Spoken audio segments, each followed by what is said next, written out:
और महाकुंभ में मुसलमानों की दुकान लगाने पर जो बवाल चल रहा था उसमें फाइनल फैसला आ गया है। और वो फैसला यह है कि महाकुंभ में वही हुआ जो संत समाज चाह रहा था। उनकी डिमांड थी कि शुद्ध सनातन महाकुंभ में भाईजान की एंट्री ना हो ताकि उनके कर्मकांड पर कोई आंच या अशुद्धि का खतरा ना हो। और महाकुंभ 2025 में यही हुआ है।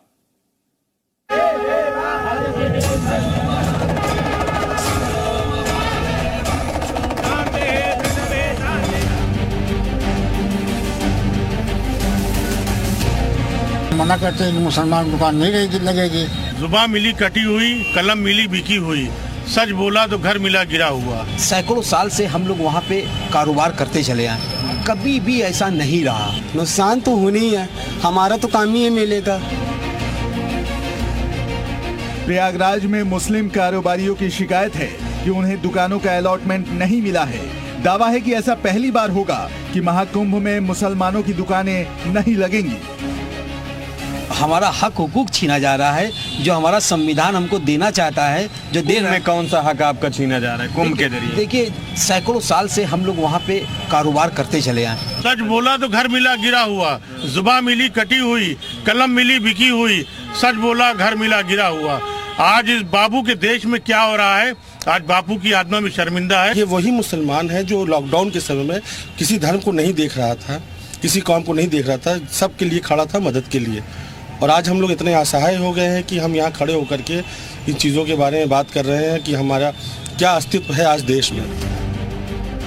महाकुंभ में दुकानों का अलॉटमेंट लगभग कंप्लीट हो चुका है और इसमें गैर सनातनी नहीं है। इन्हें महाकुंभ से बाहर रखने की डिमांड सबसे पहले अखिल भारतीय अखाड़ा परिषद ने की थी। उन्होंने सीधे यूपी के मुख्यमंत्री योगी आदित्यनाथ के सामने ये डिमांड रखी थी।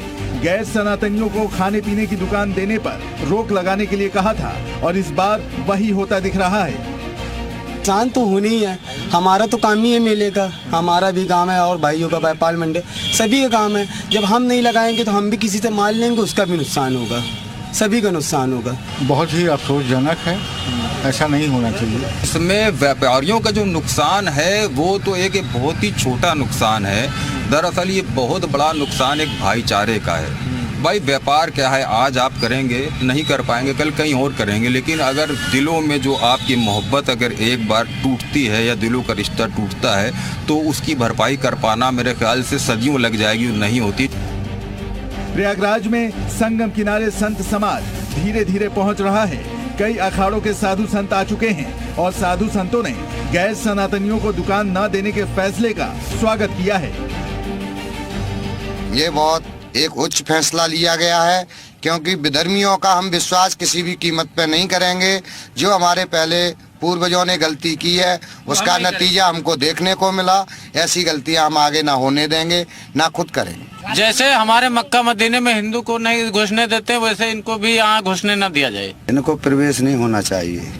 अपने सनातन में क्या है कि इनके इस्लाम में मक्का मदीना में कोई हिंदू तो नहीं जा पाता है, तो अपने सनातन में इनको नहीं आना चाहिए। संतों ने भोजन दूषित करने की खबरों के बाद गैर सनातनियों को दुकान न देने के फैसले को सही बताया है। हालांकि ये फैसला मुस्लिम दुकानदारों के लिए किसी झटके जैसा है। मुस्लिम दुकानदार महाकुंभ क्षेत्र में दुकान लगाना चाहते हैं। उसकी सबसे बड़ी वजह है यहाँ आने वाले करोड़ों श्रद्धालु। अनुमानों के मुताबिक 2025 प्रयागराज महाकुंभ में 40 से 50 करोड़ लोगों के आने का अनुमान है। ऐसे में अगर 40 करोड़ लोग औसतन 500 रुपए भी खर्च करते हैं तो यहाँ होने वाला व्यापार करीब 20,000 करोड़ रुपए से अधिक का होगा। कुंभ मेले के दौरान हजारों परिवारों को सीधे रोजगार मिलता है, लेकिन हाल के वर्षों में ऐसा पहली बार होगा कि 4 हेक्टेयर क्षेत्र में लगने वाले मेले में कोई मुस्लिम दुकानदार नहीं होगा। 75 देशों से करोड़ों लोग जुटेंगे और भाईजान को इससे दूर रहना होगा। मोहम्मद गुफरान के साथ प्रमोद शर्मा, जी मीडिया, प्रयागराज।